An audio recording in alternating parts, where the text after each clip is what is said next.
describing it is where the name of Mr Barval came from. I'm not Mr Barval, I'm Robert Gheradi.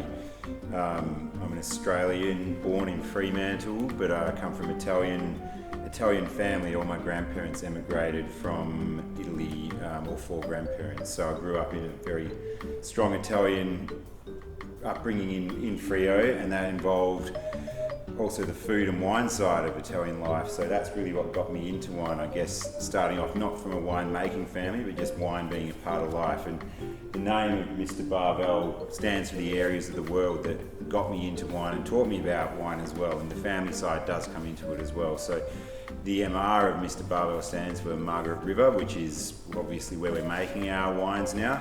It's where I studied at university, and it's where I have the grounding of my first 10 years working in the wine industry.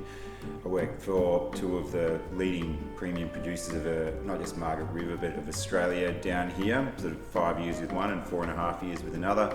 Got a really good grounding in fine wine making in Margaret River, which I'm using now making my own wines as well. So Margaret River, obviously MR is pretty important. BAR stands for Barolo, and this gets really heavily into, I guess, my philosophical view on making wine and a lot of the techniques I use, because Barolo is Italy's probably most collected and sought after fine wine. It's up in the northwest, if your viewers aren't aware, near Turin, so near the French border, really tiny area.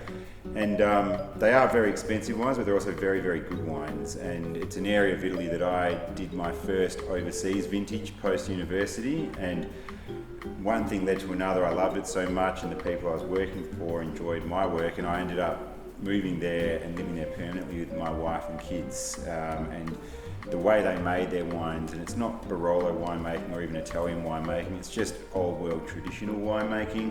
It really resonated with me, and how they can get their wines to speak about, the land that they came from, the season that they came from. So the real terroir-driven wines, and the techniques they use to make them, which are quite natural, and that really resonated with me as well. Fine wine, but done with a lot of attention to detail and quite naturally.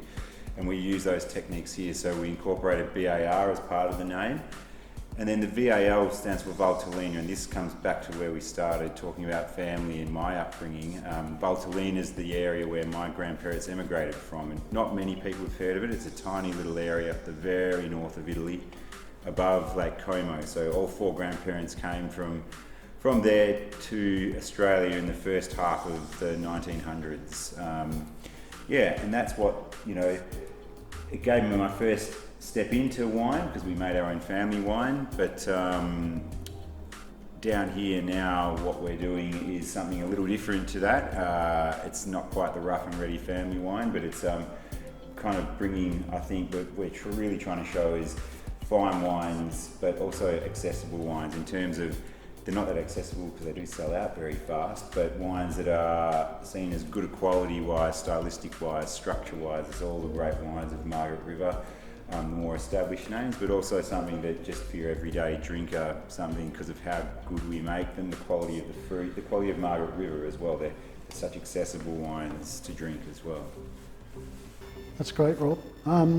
So maybe talk a little bit about the fact that you're both the owner, but you're also the viticulturalist and the winemaker. Yep. So you've got quite a few hats on there. We sure do, and our whole team does. We have a very small team. It started off as just me for our first couple of years of production, and then my wife helping out, and then a worker. And now we have a couple of workers, but it's a team of 4 of us that does all the work. And I am the brains trust behind thinking up the brand, the winemaker. Obviously, I'm the one who studied. I'm the one who did the work overseas and here, so sort of the one who makes the calls on the wines. But I think it's important to recognise as well, I haven't just been a winemaker in my life. I've spent many years working outside in the vines as well, and I'm just a believer that gives me a more balanced view of the industry, and it allows me to be a better winemaker, because I'm not just making calls judging on the fruit that turns up at a winery that comes off a truck. I actually know how to grow grapes, prune vines, and do the things, not so much big interventions, but being able to work with vines, different blocks in different ways to get the most out of them.